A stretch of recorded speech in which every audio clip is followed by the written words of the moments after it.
It's the dawn of a new Africa and the rise of the African entrepreneur.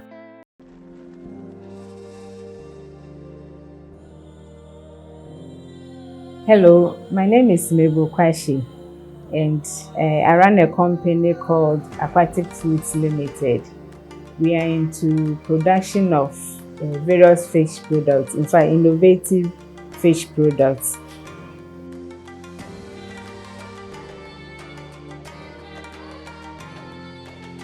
The goals of the company is to flood the Ghanaian market and outside with innovative fish products, like I mentioned earlier. And it's also to train the youth, farmers, and women to be aquapreneurs.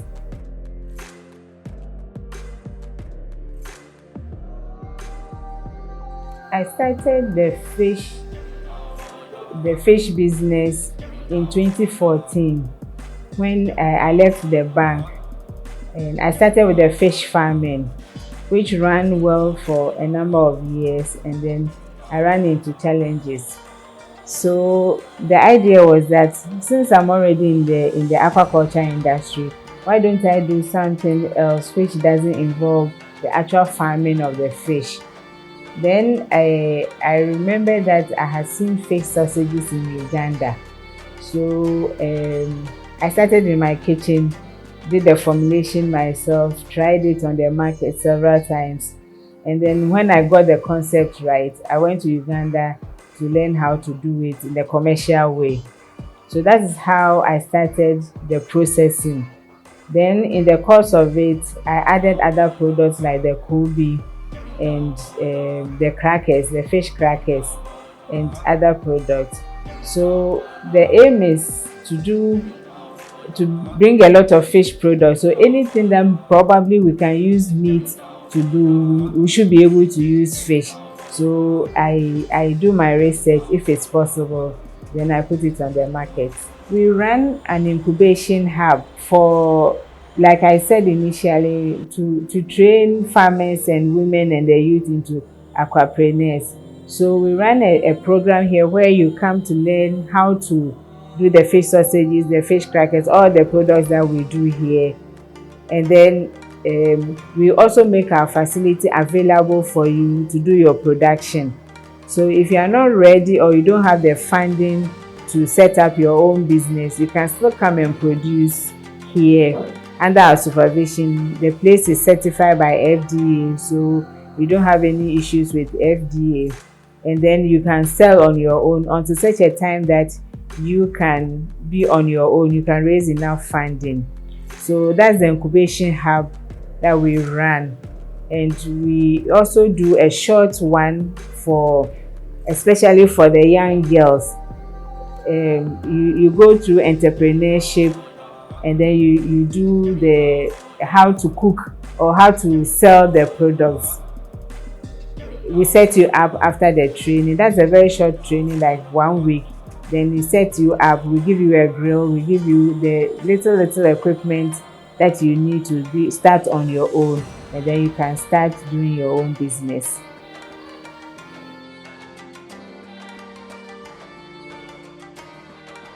The challenges in the industry or in my side of the sector, that's the processing, is not having the innovative products on the market. So when I get any product, how to get it out onto the market was a big challenge for me, because the expertise until recently was not found. So I have to do a lot of internet research and all that, and do things on my own. So number one, that was the expertise. Now things are changing. Then the second one is to getting the right caliber of staff to work with, because it's more or less a specialized field. It's like all the knowledge is in my head, and getting people to work with who already know how to do it was also another challenge. The third one, I must say, is which is not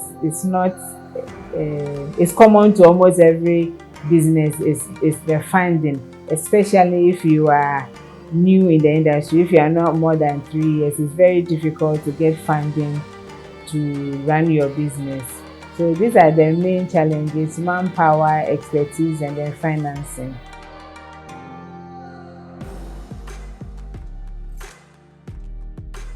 The short-term goal is what I'm doing right now, bringing a lot of innovative products on the market.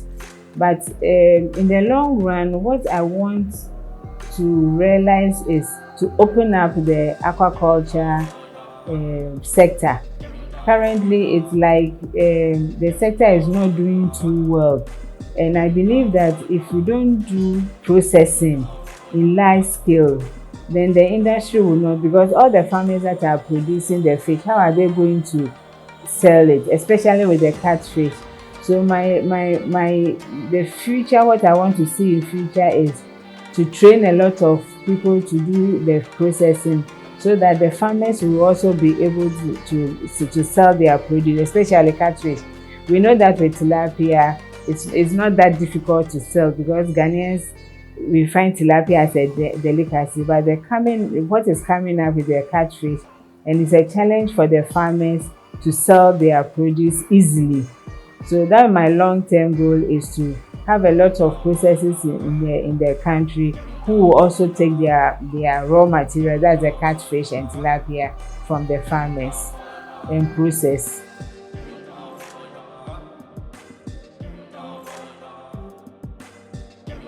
So the products that I have on the market, I'll start with the first one that I put on the market, which is fish sausage. I use tilapia or catfish for the production, and it can be fresh or it can be grilled. So that's the first product that I put on the market. Now I have here Kobe. As we all know, it's also something that we eat a lot with Ghanaians. So I have in different forms. This is the boneless Kobe. Simply means that the bones have been taken out, the head is off, because with the little research that I did, I realized that some do not take it because of the bones in tilapia. So I just took the bones out. So it's filleted. Actually, it's a fillet, and then we salt it into Kobe. And then I have the Kobe chunks, which is also the same Kobe, but it's cut into smaller bits, which you can put in your stew. Then every bite, every stew that you take, you find a chunk of Kobe in it. And then the Kobe powder. This is Kobe, but it's grinded into fine powder, which you just sprinkle in your food. I call it fapitimukeke, because you want the flavor. You don't want the actual fish in your Kobe in your stew, but you just want the flavor, because a lot of people also cook and they just want the flavor in their food. So this is the powder. Well, I believe that other people also use it for seasoning and other things. So you have the Kobe powder. This one is crackers, just like the prawn crackers. This is made from tilapia. You can also use catfish. Just like the prawn crackers, you just fry it. It pops out, and it's good for snacks, and well, just for your pleasure, or what you call starters, if you're having a party or something. So you just fry it, and then it pops out, just like what we have with the prawn crackers. I have other products like the fish nuggets. The fish is cut into smaller chunks. You can either fry it you eat with your yam or rice or stew or whatever you have. There are other products that are coming up which are not ready. So maybe in our next interview, you have a lot more products also to display.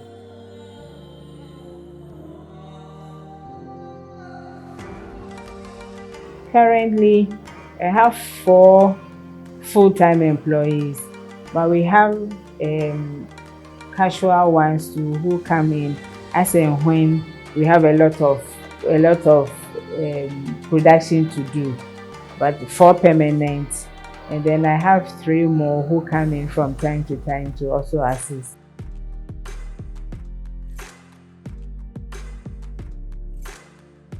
So the product for now, we are in Sakumono. We are located in Sakumono, so we do deliveries.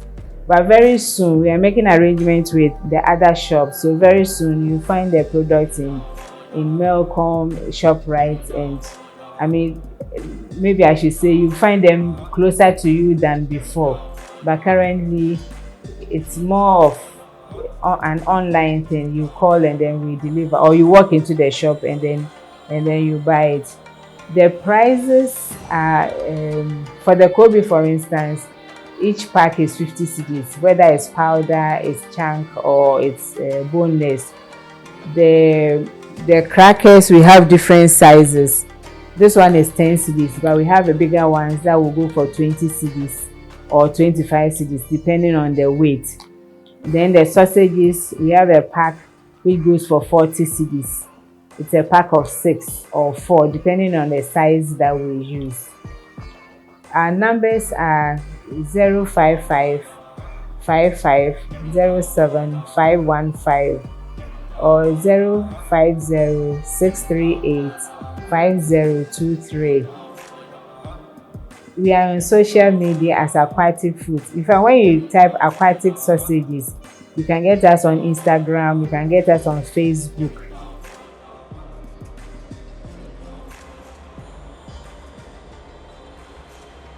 So I see Aquatic Food in all the shops in Ghana to start with, and then there's a huge potential for export. Actually, for the Kobe, we already exporting in another way. We are exporting. So in the first place, I see Aquatic Foods all over Ghana and then beyond, US, UK, African countries, all over the world. In fact, when I was talking about the challenges, I mentioned the expertise. I'm dreaming of a lot of products, but I'm looking for the expertise. I'm looking for the food technologist or a setup that can help in formulating or putting these ideas into reality. So the first one will be to get the technical know-how. The second one, without money, I mean, there's nothing you can't go far. I'm talking of having the presence in the whole of Ghana. If you don't expand, if you don't buy the equipment, you don't have the necessary equipment, it becomes very difficult for that expansion. So funding is also very important for me. And then also getting the right equipment. Some of the products that I bring out, it's more or less done manually because I haven't yet seen the right equipment for that. So these are the 3 major assistants that will really help us to scale up. This is Aquatic Foods on Uncover channel. Like us, subscribe, share, and then comment on the channel.